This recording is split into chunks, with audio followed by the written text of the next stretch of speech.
నమస్తే, welcome to n times. నేను మీ ఆదిత్య. ముందుగా బులెటిన్ల హెడ్లైన్స్.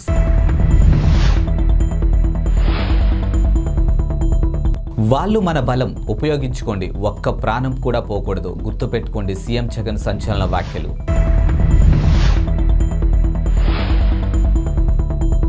తుఫాన్ ఎఫెక్టు, భక్తులకు టీటీడీ హెచ్చరిక.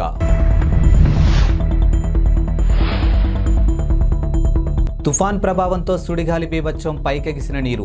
మీచౌంగ్ తుఫాను ప్రభావంతో తమిళనాడుతో పాటు ఆంధ్రప్రదేశ్లో అతి భారీ వర్షాలు కురుస్తూ ఉన్నాయి. తుఫాను ప్రభావిత ప్రాంతాల్లో సహాయక చర్యలు ముఖ్యమంత్రి వైఎస్ జగన్మోహన్ రెడ్డి అధికారులతో సమీక్ష నిర్వహించారు. ప్రజలందరూ ప్రాణాలను కాపాడుకోవడం మన బాధ్యత అని, ఒక్క ప్రాణం కూడా పోకూడదని అధికారులు ఆదేశించారు. పశువుల ప్రాణాలు కూడా రక్షించాలని తెలిపారు. ఇప్పటి వరకు 211 సహాయక శిబిరాల్లో సుమారు 9,500 మంది ఉన్నారని అధికారులు సీఎంకు తెలిపారు. ఇక నెల్లూరు, తిరుపతి సహా తుఫాను వల్ల దెబ్బతిన్న ప్రాంతాల్లో కరెంటు సరఫరా వ్యవస్థను యుద్ధ ప్రాతిపదికన పునరుద్ధరించాలని సూచించారు. సీఎం క్యాంపు కార్యాలయంలో జరిగినటువంటి ఈ సమీక్ష సమావేశంలో రెవెన్యూ విపత్తు నిర్వహణ శాఖ special CSG Sai Prasad, CCLI secretary Imtiaz, CMO అధికారులు పాల్గొన్నారు. ఇద్దరికీ కూడా లైఫ్ను మనం ప్రొటెక్ట్ చేయగలిగిన బాధ్యతను మనం తీసుకుంటున్నాం అనేది గుర్తుపెట్టు. స్పెషలీ ప్యాడీ ప్రొక్యూర్మెంట్, ఖరీఫ్ ఏదైతే కోతకు వచ్చిందో ఈ పంటను మనం కాపాడుకోవడం అన్నది వెరీ వెరీ ఇంపార్టెంట్ ఆస్పెక్ట్. దీనికి సంబంధించి ఇప్పటికే ఆల్మోస్ట్ 97,000 టన్స్ను నిన్న ప్రొక్యూర్ చేసినాం. ఎన్డీఆర్ఎఫ్, ఎస్డీఆర్ఎఫ్ అన్నది one part of the story. The biggest strength what we have, what no other state has, is our Grama Sachivalayam వ్యవస్థ అండ్ వాలంటీర్ వ్యవస్థ. Grama Sachivalayam Vyavastha does not only mean the Sachivalayam staff. It also means village clinics, it also means RBKs. It also means Sachivalayam staff. It also means volunteers. This is the biggest strength what we have. Almost every 70 ఇళ్లకు 60 ఇళ్లకు ఒక volunteer కూడా మనకు అవైలబుల్గా ఉన్న గొప్ప పరిస్థితి బహుశా ఏ రాష్ట్రంలోనూ కూడా లేదు. ఒక మన రాష్ట్రంలో మాత్రమే అవైలబుల్గా ఉన్న పరిస్థితి. So this is our biggest strength. So ఈ స్ట్రెంగ్త్ను బాగా ఉపయోగించుకోమని చెప్పి ప్రతి కలెక్టర్కు మరొకసారి at the cost of repetition I'm once again telling them, because every time there is meeting of this sort, every time there is a cyclone, every time I give the directions. But it is very important that this వ్యవస్థ ఏదైతే మనం create చేసినామో ఈ వ్యవస్థను మనం ఎంత ఎఫెక్టివ్గా, ఎంత ఎఫిషియెంట్గా వాడుకోగలిగితే అంత ఎఫిషియన్సీ ఇంతకుముందు నేను చెప్పినవి అన్నిట్లోనూ కూడా తీసుకొని రావచ్చు. Very very important aspect. One should always keep in mind that ఈ క్యాంప్స్లోకి ఎవరినైతే మనం మనుషులను తీసుకొని పంపిస్తున్నామో, పెడుతున్నామో, మీరే వెళ్ళి క్యాంపుల్లో ఉంటే what kind of facilities you would like to have, you would want there to be in existence. అవే రకమైన ఫెసిలిటీస్ అక్కడ ఉండేట్టుగా చూసుకోండి. ఒక 10 రూపాయలు ఎక్కువ ఖర్చు అయినా పర్వాలేదు.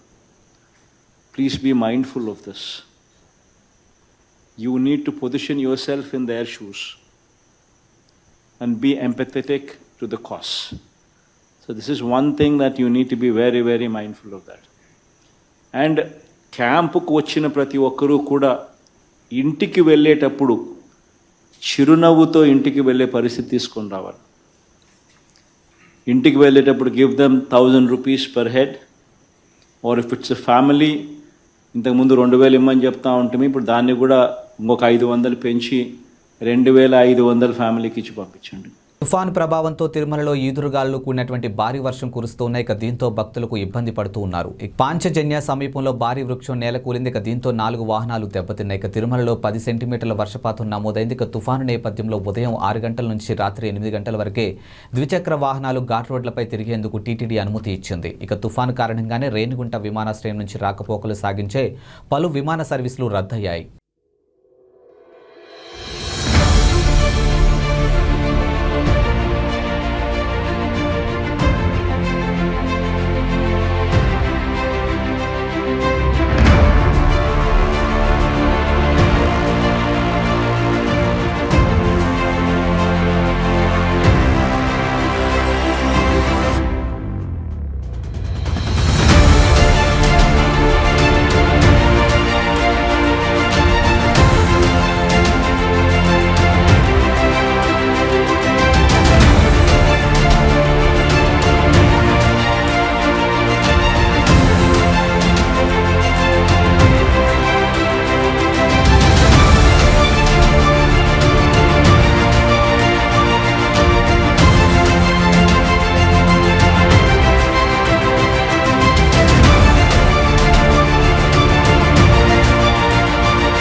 తుఫానుగా మారిన మీచౌంగ్ ఇక బాపట్ల సమీపంలో తీరం దాటింది. ఇక తుఫాను తీరం దాటే సమయంలో గంటకు 90 నుంచి 100 కిలోమీటర్ల వేగంతో ప్రచండ గాలులు వీచాయి. ఇక పలు ప్రాంతాల్లో అతి భారీ వర్షాలు కురుస్తున్నాయి. ఇక చెట్లు, విద్యుత్ స్తంభాలు నేలకొలిగాయి. ఇక పశ్చిమ గోదావరి, నెల్లూరు, ప్రకాశం, గుంటూరు, పల్నాడు, ఎన్టీఆర్, కృష్ణా జిల్లాల్లో నష్టం ఎక్కువగానే జరిగింది. ఇక కాకినాడ జిల్లా జగ్గంపేట, చెన్నై, కోల్కతా జాతీయ రహదారిపై టోర్నడోను తలపించేలా నీరు పైకెక్సింది. ఇక గండేపల్లి పెట్రోల్ బంక్ వద్ద సుడిగాలి బీభత్సం చేసింది.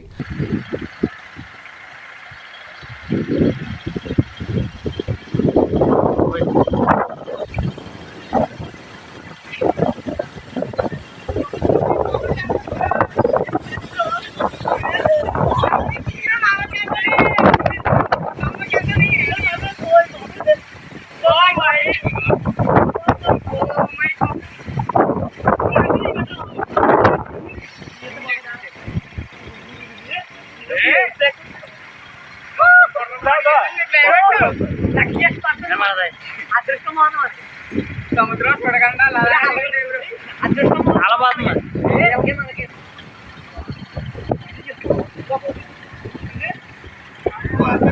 మళ్ళీ చూడలేదు ఫోకస్ మరి జీవితంలో చూడాలని చెప్తున్నాను. ఇలాగే జీవితంలో చూడమని ఫోకస్ వచ్చింది అవి అది జుంజే జుంజే జుంజే మళ్ళీ మళ్ళీ రాదు అవి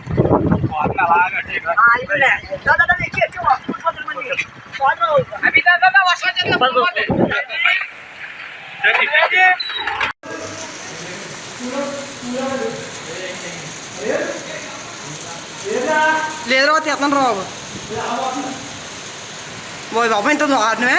ఇప్పుడు దాకా చాలా స్పీడ్ వచ్చిందిరా. ఎప్పుడు చూడలేదు ఇదే ఫస్ట్ అమ్మ బాబా అంత పొగలు అవుతుందిరా బాబా. అది ఓయ్ బాబా ఇవన్నీ జుట్టు చేయి బట్టలు గుట్టలు ఓయ్ బాబా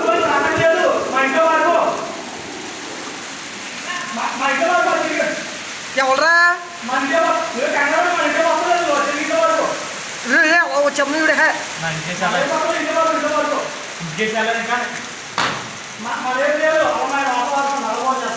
తల వచ్చేస్తున్నారు బాబా. అది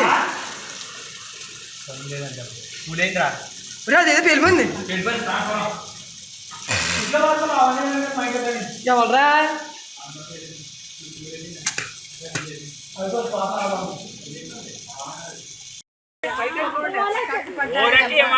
రంగులు కూర్చుండి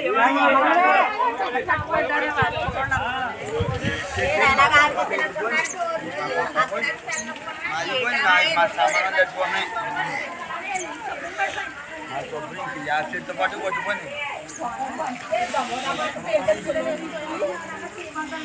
తీసుకుని పక్కకు వచ్చేసాను. మా గోడ అంతా పడిపోయింది కదా. అదిగో ఎవరో పోలేదు పచ్చిపోయిన పట్టుకున్నాము.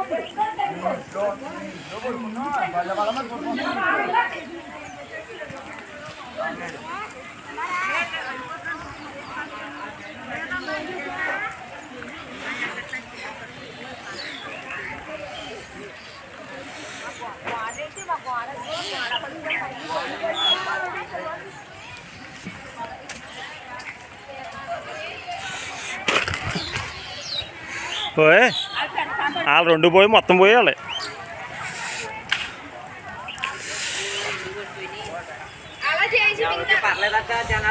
జనాలు ఇక్కడే మన మొక్కలున్నాయి, ఎక్కడ లేదు.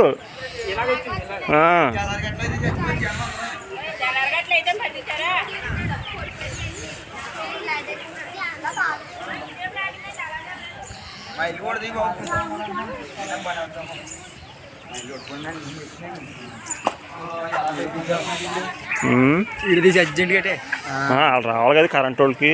బాబోయ్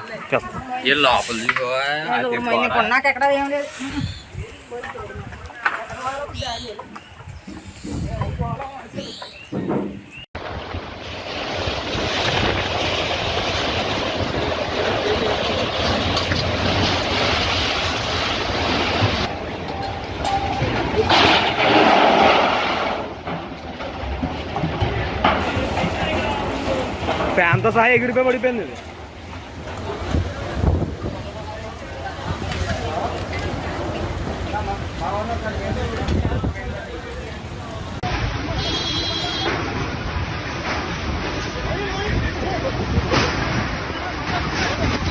తెలంగాణ కొత్త సీఎంపై ఉత్కంఠకు తెరపడింది. ఇక రాష్ట్రానికి కాబోయే ముఖ్యమంత్రిగా కొడంగల్ ఎమ్మెల్యే టీపీసీసీ అధ్యక్షుడు రేవంత్ రెడ్డిని కాంగ్రెస్ అధిష్టానం ఖరారు చేసింది. రేపు సీఎంగా రేవంత్ ప్రమాణ స్వీకారం చేయనున్నారు. ఇక సీఎం ఎవరనేది తేలటంతో ఇప్పుడు మంత్రులు ఎవరిని నియమిస్తారు, ఎవరికి ఏ శాఖ అప్పగిస్తారు అనేది హాట్ టాపిక్గాను మారింది. అందులోనూ ఐటీ శాఖ ఎవరికి ఇస్తారనేది ఉత్కంఠంగాను మారింది. ఇక తెలంగాణ ఆవిర్భావం తర్వాత 2 సార్లు బీఆర్ఎస్ అధికారంలోకి రాగా ఆ 2 పర్యాయాలు కేటీఆర్ఏ ఐటీ మంత్రిగా పనిచేశారు. ఇక తన సమర్థవంతమైన పనితీరుతో ఆ శాఖకే కొత్త వన్నెలను తీసుకొచ్చారు. యువత ఉద్యోగాలపైనే ఆధారపడకుండా ఉద్యోగ అవకాశాలు కల్పించే వ్యాపారవేత్తగా ఎదగాలని టీఆర్ఎస్ అధికారంలో వచ్చినటువంటి తొలి ఏడాదిలోనే టీ హబ్ అనే వేదికను అంకురార్పణ చేశారు. ఇక ఇది పూర్తిగా కేటీఆర్ ఆలోచనలోంచే పుట్టింది. 7 ఏళ్లు తిరిగేసరికి టీ హబ్ ప్రపంచ స్థాయి స్టార్టప్లకు వేదికగాను మారింది. తన తల్లి మొబైల్లో ఉన్న ఓ యువతి ఫోటోను చూసి ప్రేమలో పడిపోయిన యువకుడు ఆమెను పెళ్లి చేసుకోవాలని నిర్ణయించుకున్నాడు. ఆ ఫోటోలో ఉన్న యువతిని మన దేశం కాదని, ఆమె విదేశీ అమ్మాయిని తెలిసింది. అయినా సరే ఆమెను ఇష్టపడి అతడు తన అభిప్రాయాన్ని కుటుంబ సభ్యులకు తెలియజేశాడు. ఇక కొడుకు ఇష్టాన్ని కూడా గౌరవించిన ఆ తల్లిదండ్రులు అమ్మాయి కుటుంబంతో మాట్లాడారు. అందుకు వారు కూడా సమ్మతించడంతో పెళ్లికి గ్రీన్ సిగ్నల్ వచ్చేసింది. కానీ ఇంతలో కరోనా, వీసా సహా పలు ఆటంకాలు ఎదురవడంతో 5 ఏళ్ల పాటు నిరీక్షించాల్సి వచ్చింది. చివరకు అన్ని ఆటంకాలు అధిగమించిన ఈ జంట వచ్చే ఏడాది ఒకటి కాబోతుంది. ఇక తనకు కాబోయే భర్త కోసం యువతి సరిహద్దులు దాటి భారత్లో అడుగుపెట్టింది. పాకిస్తాన్కు చెందినటువంటి యువతి మంగళవారం వాగా అటారీ అంతర్జాతీయ సరిహద్దు దాటి భారత్లోకి చేరుకోగా కాబోయే అత్తింటి వాళ్ళు ఆమెకు బాచా భజంత్రులతో ఘన స్వాగతం పలికింది. ఇక వివరాల్లో చూసుకున్నట్టయితే కోల్కతాకు చెందినటువంటి యువకుడు సమీర్ ఖాన్ జర్మనీలో ఉన్నత చదువులకు చదువుకున్నాడు. అక్కడి నుంచి 5 ఏళ్ల కిందట 2018లో మేలో భారత్కు వచ్చిన సమీర్ తన తల్లి ఫోన్లో కరాచీకి చెందినటువంటి జావేరియా కనుమ్ ఫోటో చూసి ఇష్టపడ్డాడు. ఇక పెళ్ళంటూ చేసుకుంటే ఆమెనే చేసుకుంటానని తల్లిదండ్రులకు చెప్పాడు.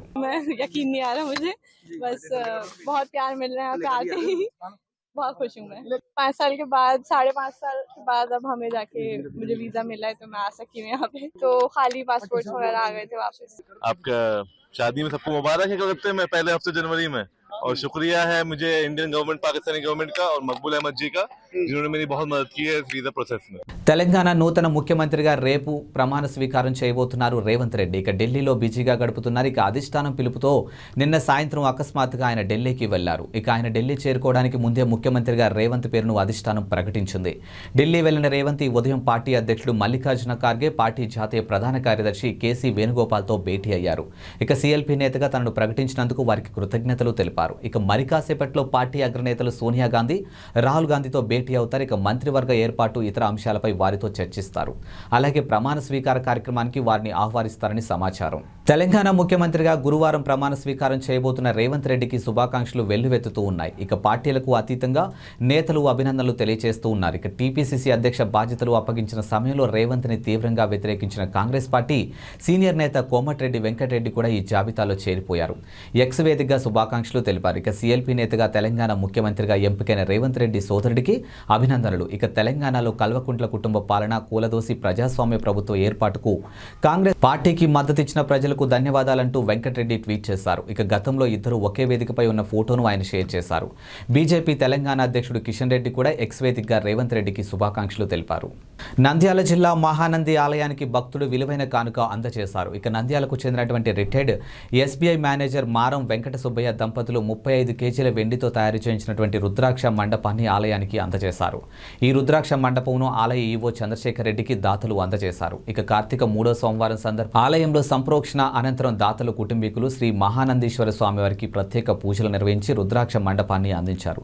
దాతలు వెంకట సుబ్బయ్యకు కుటుంబీకులు ఆలయ ఈవో చంద్రశేఖర్ రెడ్డి కృతజ్ఞతలు తెలిపారు. ఇక మహానందిలో మరింత మంది భక్తులు విరాళాలు అందజేసి ఆలయ అభివృద్ధిలో భాగస్వాములైన స్వామి అమ్మవార్ల కృపకు పాత్రులు కావాలని ఈవో కోరారు. ఇక రుద్రాక్ష మండపం గర్భాలయంలో స్వామివారి కోసం అలంకరిస్తారు. ఇక కార్తీక మాసం కావడంతో మహానందికి భక్తులు భారీగా తరలివచ్చారు. ఇక ప్రత్యేక పూజలు నిర్వహించారు. కర్నూలు జిల్లాలో పొలం వెళ్లిన రైతును అదృష్టం వరించింది. ఇక తుగ్గలి మండలం జొన్నగిరికి చెందినటువంటి పొలంలో కంది పంటను సాగు చేశారు.